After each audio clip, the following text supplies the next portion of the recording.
Bonjour, ici Justin pour actualité-dvd.com et aujourd'hui je vais vous parler du film Korn, version française de Horns, en format Blu-ray. Réalisé par Alexandre Aja, le film met en vedette Daniel Radcliffe, Juno Temple, James Remar, Kathleen Quinlan, Heather Graham et David Morse.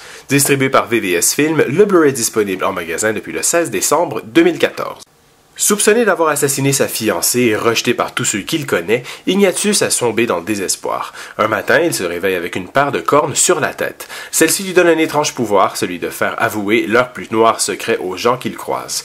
Ignatius se lance alors à la recherche du véritable meurtrier. Lorsqu'il est apparu qu'Alexandre Aja s'occuperait de la réalisation d'un roman très populaire auprès des jeunes, la nouvelle a soulevé quelques inquiétudes. En effet, il paraissait un peu dangereux de laisser une adaptation entre les mains d'un individu qui avait commis Piranha 3D. Alexandre Aja, le réalisateur du remake des cultissimes The Hills Have Eyes, Piranha 3D et de l'audacieux Haute Tension, adapte le roman Horns de Joe Hill, le fils de Stephen King, qui a connu un certain succès en librairie.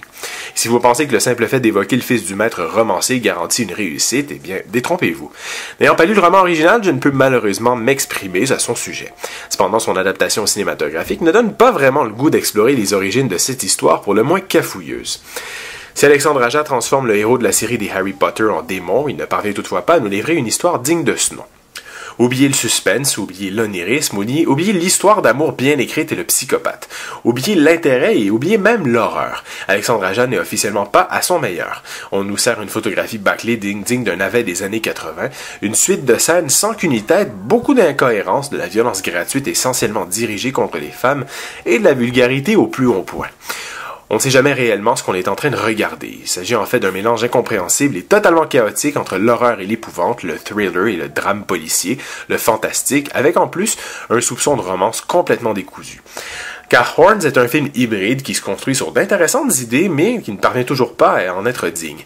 Au-delà des limites habituelles de l'adaptation d'un livre à l'écran, comme le problème de rythme, des ellipses maladroites ou encore le manque de profondeur de certains personnages, la trame centrale, soit la réflexion sur le bien et le mal, ne tient pas toutes ses promesses et s'enfonce dès le premier quart d'heure, plombé par quelques séquences qui frôlent parfois le ridicule, ainsi qu'une désagréable tendance à lorgner du côté d'un Twilight de troisième ordre.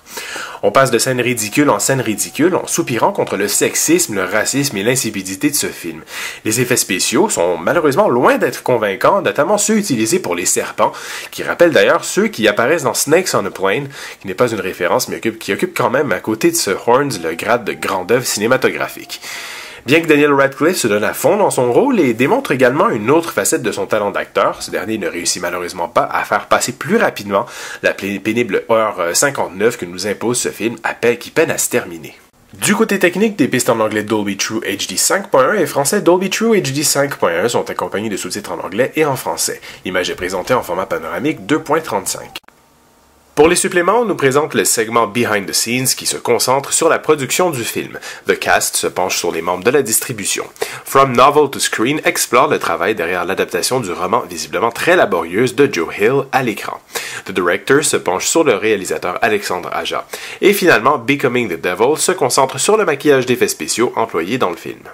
Un mélange de genres bizarrement fichu, fascinant par sa gratuité, qui derrière les références sans gêne et les ruptures de ton aimerait révéler un esprit satirique ainsi qu'une volonté de se défaire d'un cinéma compartimenté. Or, aux commandes de cette adaptation d'un roman du fils de Stephen King, Aja démontre qu'il n'a pas cette densité ni cette ambition et ne se contente que de nous livrer une série B sans la moindre envergure. C'était Justin, merci et bon visionnement!